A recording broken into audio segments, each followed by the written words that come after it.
Hey, I'm Ben, and in my last video, I ran you guys through my process in Unreal Engine on how to create a really good base for cinematic lighting and camera work. And today we're in Davinci Resolve, and we're going to be using just a really small node tree, which is really going to enhance the visuals. So the first thing I want to cover is just getting your color management all set up and ready to go. You'll see on my screen here, I've got my color science as ACES CC, ACES version as ACES 2.0, and then ACES input transform, which we rendered out in ACES CG, so our input will be ACES CG. And then below that, we'll be doing our ACES output as Rec 709. And that, it should look exactly how we saw it in Unreal Engine. So once we've imported our video and we've got the color space all set up and ready to go, I'm just going to want to scale in on my clip, because as we talked about in the last video, I rendered it out in super wide screen and I was going to crop in. So we're just going to scale into 1.35, and later on when we're coloring, there'll be another opportunity where we can create a film gate, and film gate will give us a more accurate representation of the aspect ratio we're looking for. But we'll talk about that when we get there. So let's go into the color tab.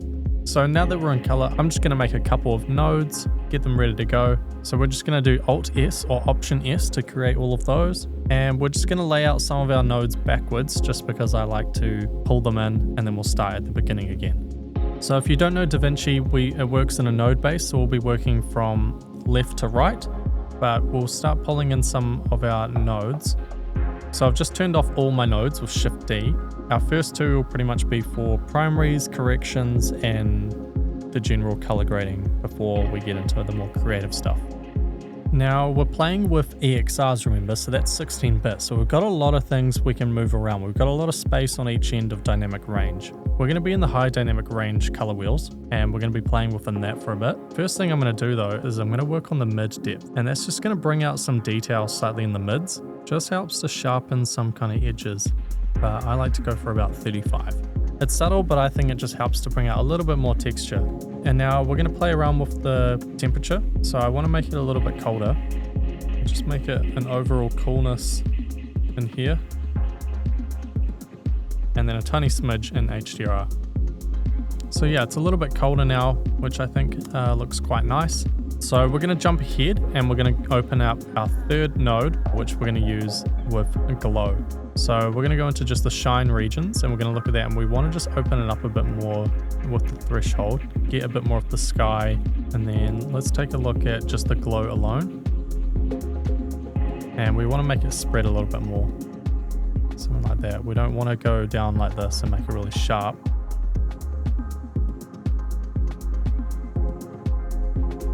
And now we'll go with the glowing image. This is what it looks like over the top. It's a bit too over the top. So I'll go down to opacity and I'll just bring it down. And it's just making the sunlight pop just a little bit more, and it's going to help with the light wrap. You see just that light is just starting to bloom over everything. It's really helping to integrate our footage, creating like a bit more of a cohesive film emulation. And now we're going to open up Halation. And now this is where things get interesting when it comes to creating a really good film emulation. So with this, we're really going to be playing around with the edges and the way the light kind of rolls and wraps around things. But currently it's looking a little bit over the top. We'll come and look at some of these highlights. It's just a little bit too much. So we're going to go and we're going to view it on an isolated level, and we just want to get the hot spots. We're going to cut things off, and that's looking pretty good.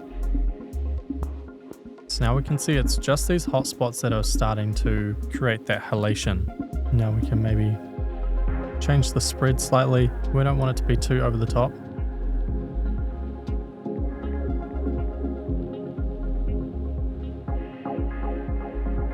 We'll bring it back just a little bit.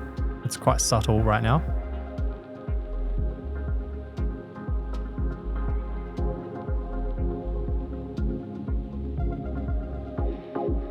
That's looking pretty good. And now you can also do like a secondary glow. But this you really don't want to push. This is what it looks like when you go way too far. Pretty trippy. But let's take it quite low. And it's just to help feather the main halation. And it's just a really subtle effect, but to me it goes a long way. Our final node is the film look creator. Now this has a lot inside it. It's pretty much our last piece that really embeds everything. We'll go for like a 35mm grain, and we want to turn off this color blend. There's this little color section. It's probably not good to touch if you don't really know how some of it works. So we can turn that off here. There's also something else affecting our image. It's all washed out. You know, we've lost all that color, and that'll be in the film look. Now this film look is kind of taking away a lot of our color that we've already set up. We can either turn it off, or we can maybe use it subtly and we can try out some of the different film stocks. So let's take a look at, you know, Alaska. Maybe we can do it on kind of a subtle level. And again, it's just a good little setting that's going to help kind of push everything that we've made into this cohesive look on quite a simple level. So I think this looks quite nice. And now if you want to, there's all these other options like vignette, additional halation, bloom, and grain. We're going to go into grain, and you know, there's all sorts of things you can change. If you don't like the 65 or 35mm presets, you can change it however you want. The thing that I really like the most about this is the image defocus. So you can adjust that down here at the bottom. Because film isn't this sharp image, it's a real chemical reaction. And so it's just a great thing for breaking things up. So let's have a look at this shot where we've got a lot of harsh straight lines.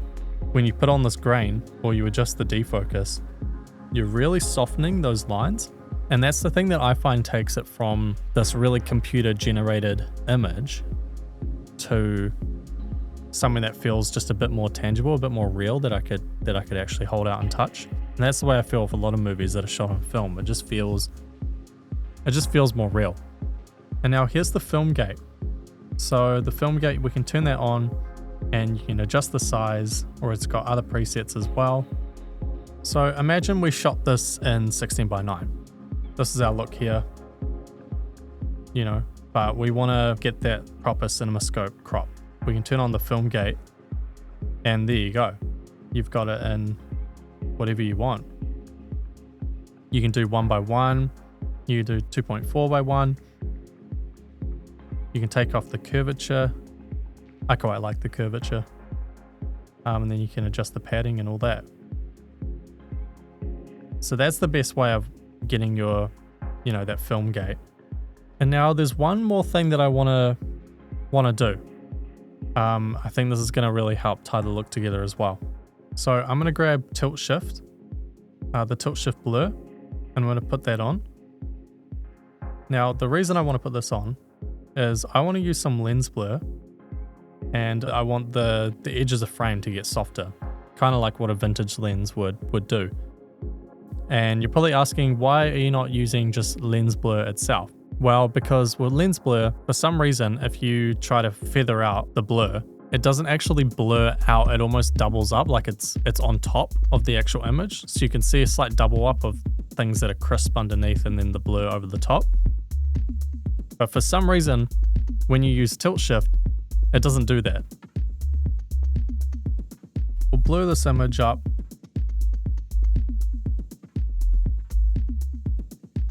And then we'll add a power window in the middle.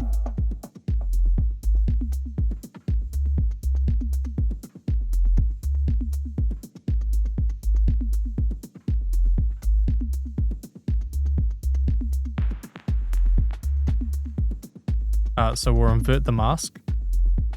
And now we should only get the blur on the outside of frame. So we can see it here. It's subtle. Again, all of these subtleties, it's all going to come together in the end. If you look at that, it creates a really nice blur. I think we can do a little bit less. Or if we want to keep it that amount, we could feather out the mask a little bit more.